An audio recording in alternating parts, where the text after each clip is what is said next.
السلام عليكم ورحمة الله وبركاته. اهلا معكم عبد الرحمن. بمناسبة النهاردة يوم العيد فكل سنة وانتم طيبين.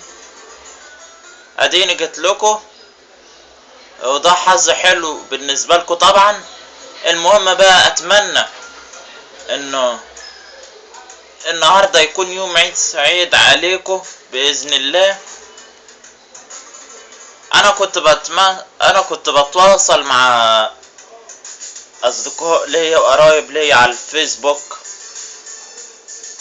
فاتمنى ان انتوا ايضا تكونوا اللي له حد قريبه، اللي له حد من جيرانه، اللي له حد صاحبه وبقالهم كتير ما شافوش بعض، يكونوا شافوا بعض النهاردة.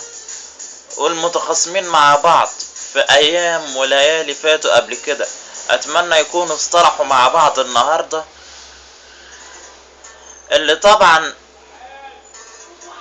ما شافش صاحبه ولا ما شافش جاره ولا ما شافش قريبه طول النهاردة كله، يقدر دلوقتي انه يتواصل معاه عبر الفيس او يعني يتصل بيه من التليفون بتاعه او عبر الواتساب او ماسنجر، اي حاجة من الحاجات دي، ويكلمه ويتواصل معاه. نبتدي حلقتنا بقى بسرعة عشان مش عاوز اطول فيها. انا وقفت اليوجي 5 دايز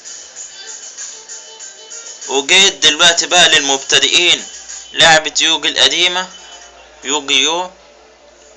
طبعا ده ورق مصور عندي من ايام انا كنت مبتدئ في اللعبة دي، وما زال مصور لحد دلوقتي. المهم طبعا ابتدي بشرح الورق دي الورق ده يعني المبتدئين عشان ما اطولش في الحلقة، واقول لكم ان انا هشرح معاكم ورقة او ورقتين من الورق المصور ده.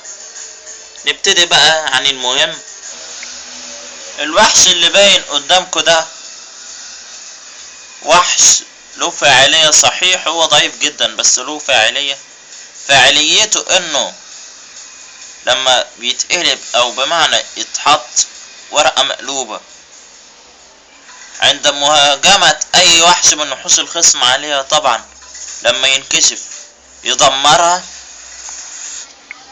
دون برضه نفس الوحش اللي فات، بس دون يرجع الوحش، يعني يرجع ورقة الوحش لإيد صاحبه.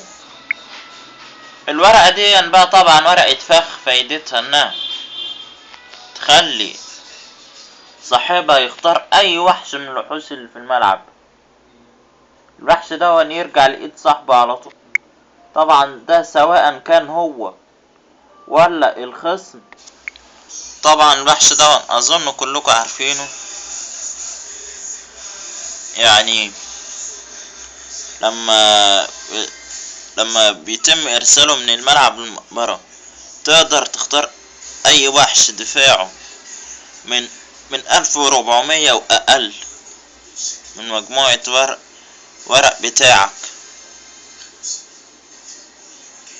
وتضيف الورق معاك في ايدك، وبالتالي تقوم بخلط اوراق المجموعة بتاعتك مجددا. طبعا الورقة دي اظنكم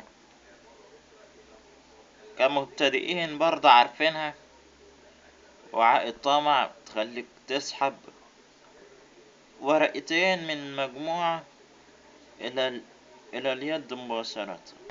الورقة دي بقى ورقة سحرية، فايدتها ان بتخلي